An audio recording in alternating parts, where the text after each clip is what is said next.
안녕하세요. 저는 다른 부부들처럼 평범하게 살아가고 있는 가정주부입니다.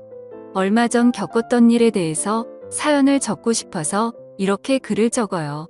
제 나이 40에 정말이지 너무나도 신기하고 짜릿했던 경험을 하게 되었습니다. 남편과 지금까지 살면서 한 번도 부족한 것 없이 사랑을 주고받고 행복하게 살고 있다고 생각했었는데 그날의 추억은 정말로 너무나도 강렬해서 아직까지 잊혀지지가 않네요. 그렇다고 저희 부부가 사이가 안 좋았던 것도 아닙니다. 저희 부부는 예전부터 금술이 좋기로 유명해서 주변 사람들도 부러워할 정도였어요. 그리고 남편은 신혼 때부터 지금까지 10년이 넘는 시간 동안 한결같이 저를 사랑하고 아껴주었습니다.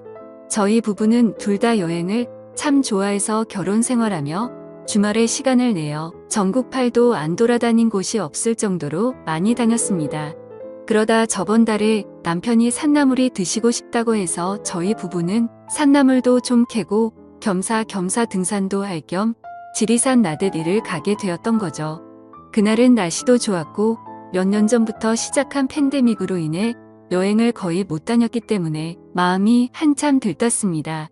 산도 좋고 꽃도 좋고 비록 사람이 생각보다 많아서 걱정을 하긴 했지만 마스크를 잘 쓰고 있으니 괜찮을 거라 생각했었습니다. 남편과 손을 잡고 연신 콧노래를 흥얼거리며 산을 올라가 있었죠. 생각보다 나물 캐는 분들이 많아서 그런지 별다른 수확은 거의 없었지만 그래도 경치가 좋아서 주변을 구경하는 맛은 있더라고요. 게다가 오랜만에 도시에서 벗어나 산속 풍경을 보니까 저절로 힐링이 되는 듯 했습니다. 그러다가 너무 흥이 겨운 나머지 제가 잠깐 한눈 파는 사이에 다리를 헛디뎌서 넘어지고 말았습니다. 다행히도 크게 다친 곳은 없는 것 같았지만 살짝 발목이 삐었는지 약간은 지끈하더라고요. 그래도 이 정도면 올라가는데 문제는 없겠다 생각하고 걱정하는 남편에게 괜찮다고 걱정하지 말라고 말을 했고 천천히 올라가면 될 것 같아요. 라고 이야기하고 다시 산을 올라가기 시작했는데 얼마 지나지 않아서 다리가 점점 퉁퉁 붓는 느낌이 들고 걸음을 내딛기가 쉽지 않았습니다. 제가 점점 남편을 따라가지 못하고 뒤처지면서 걷기가 힘들어 보이자 남편은 그런 제가 걱정되었는지 그냥 여기서 다시 돌아서 내려가자고 했고 남편의 부축을 받아 힘겹게 한 발 한 발 조심해서 산을 내려오고 있었어요. 원래 산이라는 게 올라가는 것보다 내려가는 게 더 힘든 것처럼 남편의 부축을 받고 있어도 발목이 점점 아파오고 나중엔 천천히 걷는 것조차 힘이 들더라고요. 몇 걸음 걷다가 쉬고 또 얼마 걷다 말고 앉아서 쉬니까 이러다가는 해지기 전에 내려갈 수 있을까 점점 초조해지고 걱정이 되기 시작했습니다. 남편은 더 늦기 전에 빨리 구조대라도 부르자고 하는데 솔직히 크게 다친 것도 아니고 이런 일로 열심히 일하시는 분들 불러다가 민폐를 끼치고 싶지는 않더라고요. 그렇다고 남편이 저를 업고 내려가기에는 경사가 심해서 너무 위험했고 최선의 방법은 그냥 한 발 한 발 조심히 내려가는 방법 말고는 없어 보였습니다. 그런데 그때 앉아서 쉬고 있는 제 곁으로 누군가가 다가왔어요. 개량 한복을 입고 고무신을 신고 있는 사람이었는데 순간 제정신이 아닌 사람인 것 같아서 무서웠습니다. 머리는 백발이 풍성이 나 있었고 수염은 언제 자른 건지 덥수룩하게 보이더라고요. 그냥 겉모습만 보고 드는 생각은 청학동 훈장님이라고 해도 믿을 정도였습니다. 아무튼 그분은 천천히 저희 쪽으로 다가오면서 무슨 일이냐고 다쳤냐고 물어보는데 그냥 신경 쓰지 말고 가던 길 갔으면 하는 마음이 들더라고요. 그래도 그런 걸 내색하면 예의가 아니다라는 생각에 다리를 살짝 삐끗했다고 대답을 했습니다. 그러자 이내 그 사람은 자기가 좀 봐주겠다면서 제 다리를 만져봤습니다. 그러자 낯선 사람이 제 다리를 건드리니까 남편이 발끈하며 그 산도깨비 같은 사람에게 당신 뭐 하는 사람이야? 하고 소리를 쳤죠. 돌아오는 대답은 자기는 이 산에 사는 산신령이라는 둥 뭐라 하는데 가짜는 헛소리라고 생각했습니다. 하지만 다른 대안이 없었기도 했고 믿져야 본전이라는 생각에 남편에게 괜찮다고 대답을 했죠. 그리고는 그 산신령이라는 사람이 거친 손으로 제 삐끗한 다리를 여기저기 만지기 시작하다가 허리춤에서 뭔가를 꺼냈는데 작은 바늘이 잔뜩 들어있는 침이었었죠. 능숙하게 라이터로 소독을 하더니 제 다리에 여기저기 침을 놓기 시작했습니다. 그러더니 잠시만 움직이지 말고 이대로 가만히 있으라고 하고는 등산로에서 벗어나 숲속으로 사라져 버리더라고요. 남편과 저는 뭔가에 홀린 사람처럼 정신이 멍해져서 서로를 쳐다보고 있었고, 그로부터 약 10분의 시간이 지났을 때 숲속에서 산신령이 풀을 한 줌 뜯어오더니 그걸 돌에 익혀서 떡처럼 만들었습니다. 이게 약초라며 도시 사람들은 약을 바로 지천에 두고도 모른다며 혀를 차더라고요.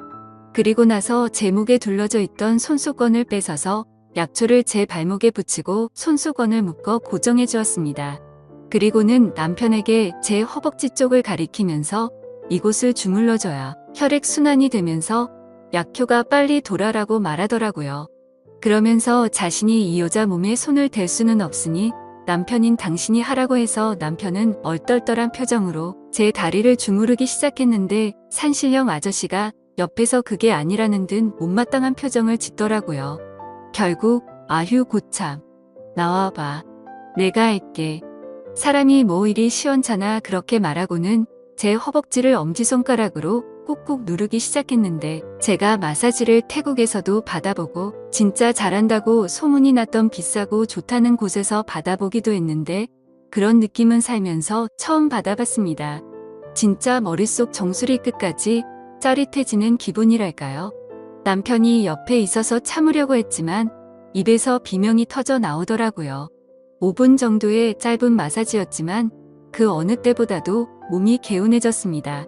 그러다니 자기 물건을 챙겨서 호련히 일어나서 가려고 하더군요. 이제 조심해서 내려가. 내려가면 당분간 다리 쓰지 말고. 그러자 남편은 돌아서는 산신령에게 치료비라며 지갑을 꺼내는데 건방지게 아무데서나 돈 꺼내지 말라고 호통을 치고는 그대로 산 위로 금방 사라져버렸습니다. 제 다리는 정말 거짓말처럼 통증이 줄어들었고 이 정도면 제 스스로 걸어서 산 밑까지 내려갈 수 있을 것 같았습니다. 남편과 집에 돌아와서도 다리 잘 풀어주고 쉬었고요. 다음날 보니 크게 부어오르지도 않고 금방 괜찮아지더군요. 병원에서도 초기에 대응을 잘해서 가만히 놔두면 금방 낫겠다고 크게 신경 쓰지 않아도 된다고 했습니다. 아무튼 생애 처음으로 겪어본 그 짜릿한 마사지가 계속해서 제 머릿속을 맴돌았습니다. 그때 그 손맛이 너무 좋아서 남편에게도 종종 주물러 달라고 하는데 남편이 아무리 노력해도 절대로 그 느낌이 나지가 않더라고요. 사실 그게 당연한 거겠죠. 비싸고 좋은 마사지를 받아도 그런 기분은 겪어보지 못했는데 일반인인 남편이 해준다고 다를 리가 없으니깐요. 정말 이제 와서 생각하면 진짜 그 사람이 산신령인가 싶기도 하고 아무튼 신기한 경험이었습니다. 남편은 그때 워낙 곤욕을 치러서 그런지 올해는 더 이상 등산을 하러 가지 않겠다고 하는데 저는 또다시 한번 그 산신령을 만나보고 싶어요. 그런 느낌은 대체 어딜 가야 느낄 수 있는지 너무 궁금하고 밤에 잠이 안 올 정도로 생각이 납니다. 이런 생각을 하는 제가 이상한 걸까요? 남편과의 사이는 전혀 문제가 없는데 그때 그 좋았던 기분이 머릿속에서 떠나지를 않습니다. 그래서 주말에 시간을 내서 혼자서 찾아 가보려고 하는데 뭔가 남편에게 말하지 않고 가기에는 미안한 마음이 들기도 하네요. 그렇다고 솔직하게 그때의 일이 생각나서 다시 찾아간다고 말하는 것도 이상한 것 같습니다. 여러분들이라면 어떻게 하실 것 같나요? 저도 이런 질문을 하는 제가 이상한 거 잘 알지만 이런 경험 해보지 못한 분들은 저를 절대 이해 못하실 것 같네요. 솔직히 그 정도로 잊지 못할 경험이었다고만 말하겠습니다. 아무튼 어떻게 하면 좋을지 좋은 말씀 부탁드립니다. 제 이야기는 여기까지입니다. 구독과 좋아요, 알람 설정 부탁드려요. 감사합니다.